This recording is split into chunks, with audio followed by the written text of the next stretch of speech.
Most men waste hours trying to figure out how to stay on her mind. But the truth, just 3 words said the right way, can make her think about you nonstop. And no, I'm not talking about the obvious, I love y'all.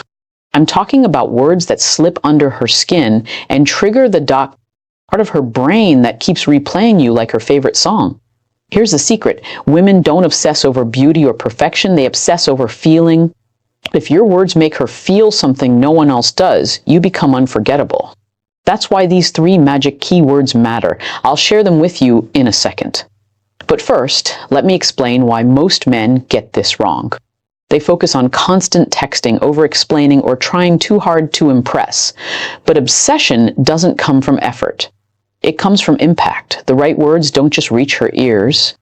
They echo in her mind long after you've left.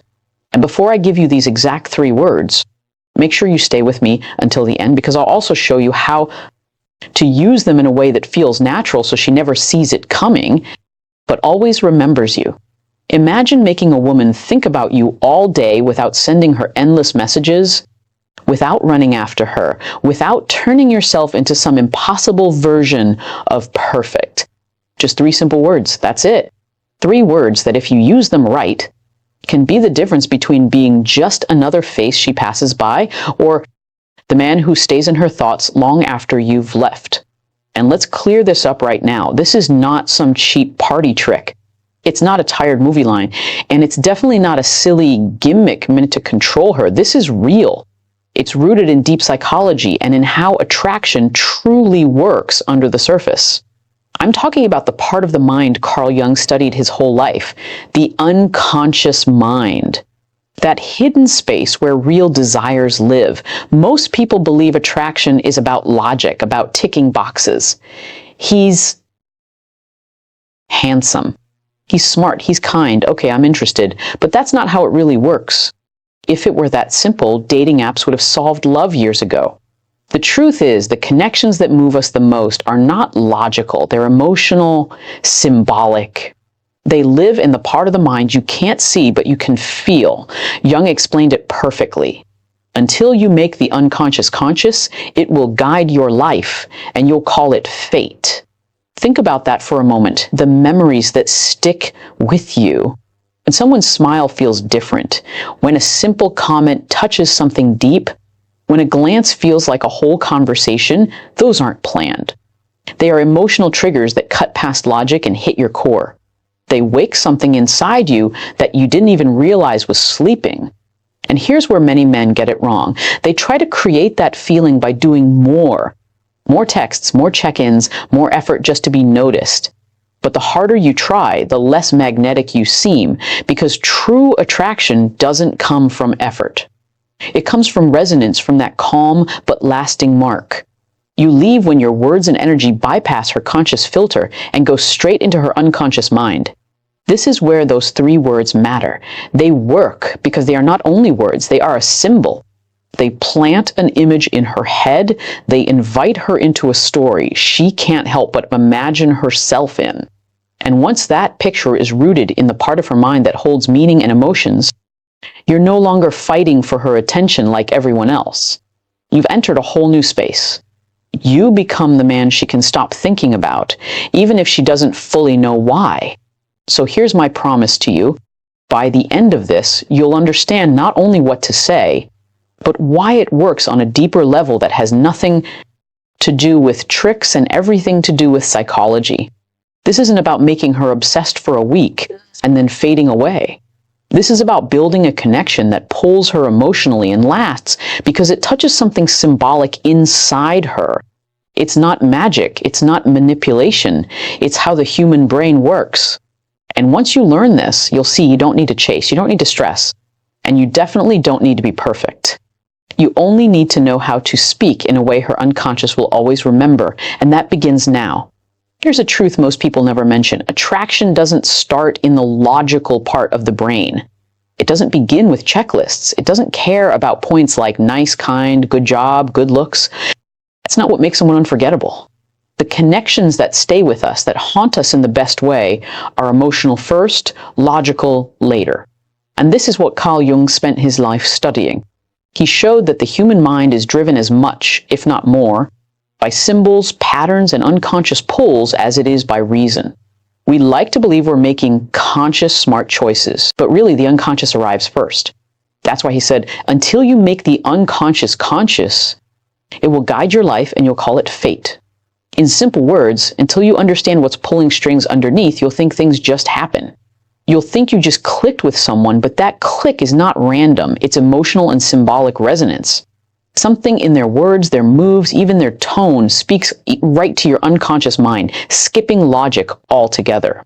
And this is where most men unintentionally block themselves from creating that kind of spark. Why? Because how do they usually start? With something plain, polite, and flat. Hey, how are you? How's your day? Hope you're okay. Now, it's not bad. It's just invisible. Those phrases don't create a spark.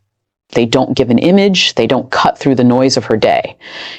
And if nothing you say stirs her emotionally, there's nothing for her mind to hold on to. No hook, no replay later. Think of it like this. The mind doesn't store words, it stores feelings. You may not remember the exact words someone said years ago, but you remember how you felt in that moment. That's emotional anchoring. Without it, even a nice conversation fades into the same boring blur. And here's the catch. The unconscious doesn't react to perfect grammar, flawless logic, or safe topics. It reacts to symbols, to pictures, to suggestion. That's why a single line with the right energy can be more unforgettable than Erspelite texts. Jung understood that what stirs us most is often unseen by the rational brain. When you tap into that, when your words carry a subtle spark, you pass through her mental filter. She isn't replying out of politeness anymore. She's replying because something in your words touched an emotional thread she didn't even realize was there. So if your aim is to leave an impression that stays, you have to stop leading with empty, emotionless lines. Next time you talk to a woman you like, ask yourself, does this create an image, spark curiosity, or move an emotion, or is it just filler? Because filler gets lost, emotion gets stored, and the second you realize attraction is built in the unconscious, not in polite exchanges, you stop trying to impress with perfection and start aiming for emotional resonance. That's when you move from being just another chat to being the memory she can't shake off. Let's be real, most conversations start the same. Hey, how are you? How's your day? Hope everything's good. It's nice, it's safe, and it's totally forgettable. Now, I'm not saying kindness doesn't matter. It does. But when it comes to sparking attraction, safe is the fastest way to be invisible. Because polite, neutral greetings don't spark anything in the emotional part of the brain. They're placeholders. They don't create a spark, a picture, or a feeling. And if you don't give the brain something to hold on to emotionally, there's nothing to anchor the memory. Here's what most people don't realize. The mind isn't a recorder that saves every word in perfect detail. It's more like a painter. It sketches the moments that feel meaningful and fills in the rest with background blur. You might forget the exact sentence someone said, but you remember the laugh it gave you, the butterflies it stirred, the curiosity it sparked. That's how emotional anchoring works. When you start a conversation with, hey, how are you? Her brain files it in the same folder as the hundreds of other, hey, how are you? Messages she's seen that week. It doesn't stand out, so it doesn't get replayed later.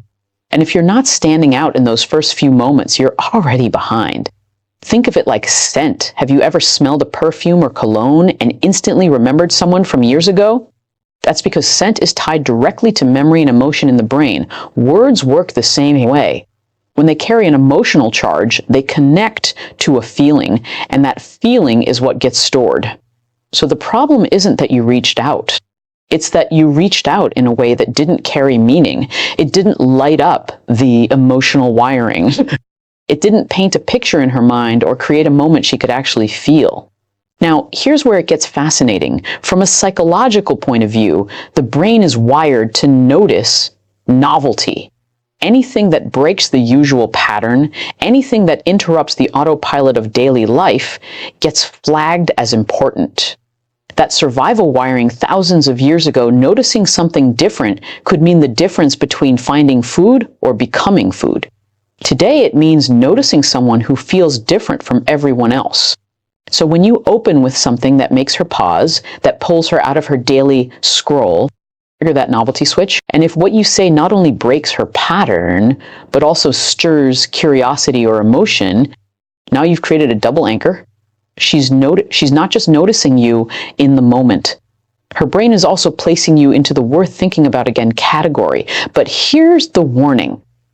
Novelty without emotion is just a funny or quirky line. It might make her smile for a second, but then it disappears. You need both something unexpected and something that makes her feel, because emotion is the glue that makes novelty stick. That's why the gap between how are you and something charged, playful, or immature is massive. One goes unnoticed while the other slips in and makes itself at home in her memory. And in attraction, the second you take up emotional space in someone's mind, the game changes. Here's the trap. Most men don't even realize they're walking into. You start sounding like every other man in her inbox. Same greetings, same safe questions, same predictable rhythm, and when you blend in, you vanish. It's not that she doesn't like you. It's that nothing about your words creates a moment worth holding on to. You become part of the background hum of her day, not the melody she replays in her head. And then because you can feel you're not standing out, you overcompensate, you send longer texts. You fill them with emojis, you hand out big compliments, you fire off question after question to keep the conversation alive. But here's the hard truth. That doesn't pull her closer, it pushes her away. Why? Because the unconscious doesn't respond well to pressure. Attraction thrives in space. In that subtle tension between wanting to know more and not having all the answers yet. When you flood her with attention, you kill that tension.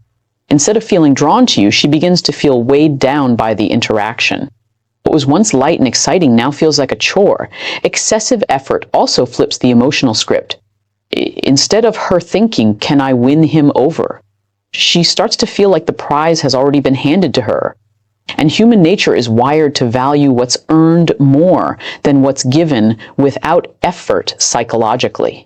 When something feels too available, the mind unconsciously assumes it's worthless. And constant questioning is one of the fastest ways to drain intrigue. It makes the conversation feel like an interview. Now, asking questions isn't bad. The right questions asked at the right time can be powerful.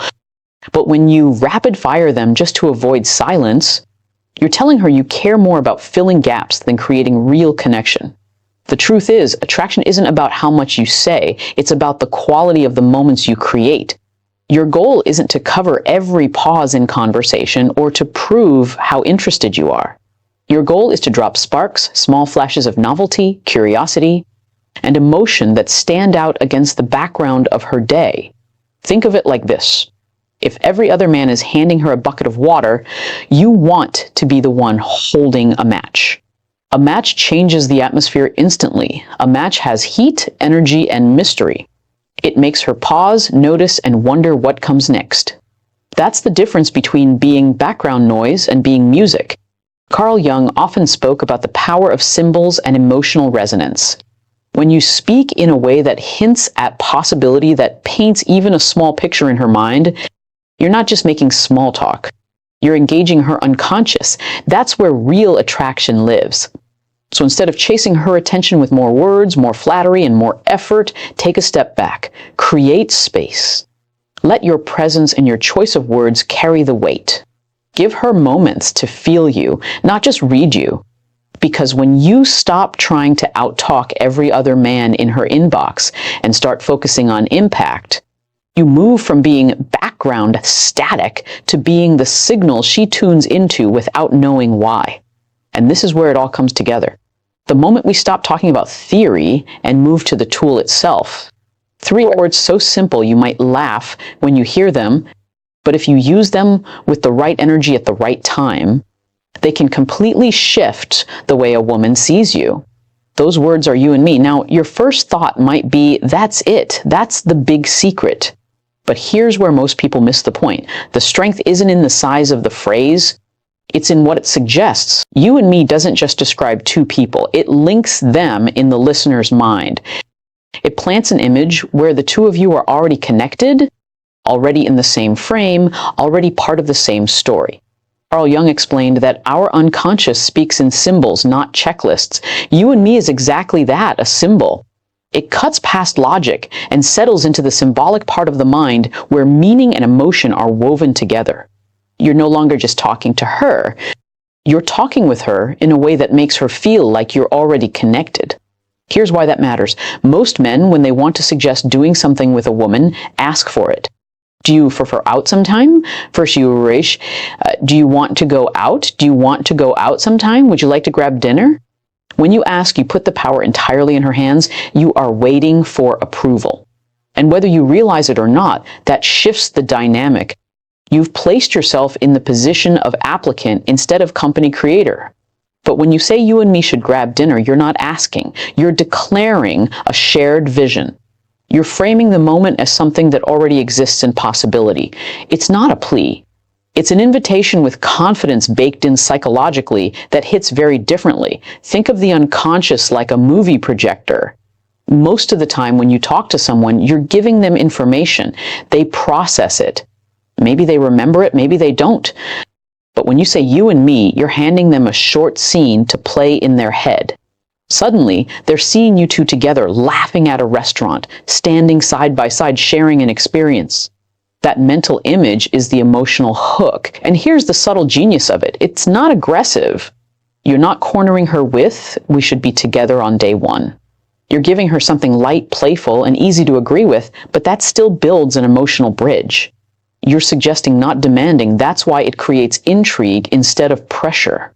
Jung would say, you're speaking in the language of the unconscious, using a simple symbol to awaken subtle desire. Because desire doesn't always come from grand gestures or deep confessions. Sometimes it's sparked by a fleeting suggestion, a possibility that her mind starts exploring without you having to push it. And the best part, you and me works in endless variations. You can attach it to an activity. You and me should catch a concert to a feeling. You and me would make a dangerous team into an inside joke. You and me, we'd survive a zombie apocalypse. Every time you use it, you're reinforcing the image of togetherness without ever having to beg for it. You see, Fikinesis. That's why these three words are more than a line. They're a frame, a way to shift the dynamic from two separate people having a chat to two people sharing a possibility. And when you can plant that possibility in her unconscious, you stop being background noise. You become the scene she can't stop replaying. Here's why you and me land so hard. It quietly communicates three qualities that most women find magnetic, whether they can explain it or not. Comment your favorite line. I want to hear what resonated most. Thank you for watching.